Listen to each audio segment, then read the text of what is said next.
খামেনির জানাজায় ইমামতি করেন শিয়া বিশ্বের অন্যতম প্রবীণ ও প্রভাবশালী ধর্মীয় আলেম ১০১ বছর বয়সী গ্র্যান্ড আয়াতুল্লাহ হোসেন নুরি হামেদানি। খামেনির শেষ ইচ্ছা এবং রাষ্ট্রীয় সিদ্ধান্তের প্রতি সম্মান জানিয়ে তাকে দেয়া হয় এই দায়িত্ব। লাখো মুসল্লির অংশগ্রহণে অনুষ্ঠিত জানাজা ছিল ইরানের সাম্প্রতিক ইতিহাসের অন্যতম বৃহৎ ধর্মীয় সমাবেশ। এর আগে গত ২৮ ফেব্রুয়ারি যুদ্ধের প্রথম দিনের এক হামলায় নিহত হন আয়াতুল্লাহ আলী খামেনি। একই হামলায় প্রাণ হারান তার ১৪ মাস বয়সী নাতনি, মেয়ে, জামাতা এবং ছেলে মুস্তফা খামেনির স্ত্রী জোহরা হাদ্দাদ আদেল। পরিবারের এসব সদস্যকেও একই দিনে দাফন করা হয় খামেনির পাশেই। একদিকে লাখো মানুষের অশ্রুসিক্ত বিদায়, অন্যদিকে প্রতিশোধের উচ্চকণ্ঠ শপথ। ইতিহাসের এক অধ্যায়ের সমাপ্তির সঙ্গে মধ্যপ্রাচ্যে শুরু হয়েছে অনিশ্চয়তার আরেক নতুন অধ্যায়। বার্তা সংস্থা রয়টার্সের তথ্য অনুযায়ী স্থানীয় সময় বৃহস্পতিবার দুপুরের পর থেকেই মাশহাদের প্রধান সড়ক, অলিগলি ও আশপাশের এলাকা লাখো শোকার্ত মানুষের উপস্থিতিতে পরিণত হয় জনসমুদ্রে। সুসজ্জিত একটি ট্রাকে করে ধীর গতিতে বহন করা হয় খামেনির কফিন। কফিন বহরে দুই পাশে দাঁড়িয়ে শেষবারের মতো প্রিয় নেতাকে বিদায় জানান অগণিত মানুষ। এ সময় তাদের হাতে ছিল খামেনির ছবি, বিভিন্ন ব্যানার এবং লাল রঙের পতাকা। শিয়া ঐতিহ্যে এই লাল পতাকা হত্যার প্রতিশোধ নেয়ার অঙ্গীকারের প্রতীক হিসেবে বিবেচিত হয়। পুরো শোকযাত্রা জুড়ে প্রতিধ্বনিত হতে থাকে প্রতিশোধের নানা স্লোগান।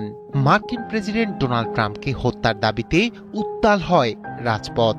প্রতিশোধের দাবিতে ছড়িয়ে পড়ে উত্তেজনা।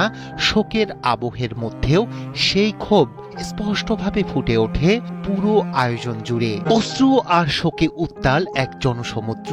লাখো মানুষের কান্না, বুক ফাটা আহাজারি আর দোয়ায় ভারী হয়ে উঠেছে ইরানের পবিত্র নগরী মাশহাদের আকাশ বাতাস। আর এর মধ্যেই শেষ বিদায় নিলেন মুসলিম বিশ্বের ভ্যানগার্ড, ইরানের সর্বোচ্চ ধর্মীয় নেতা আয়াতুল্লাহ আলী খামেনি। আর শোকের অতল সাগরে ডুবল ইরানের পবিত্র নগরী মাশহাদ।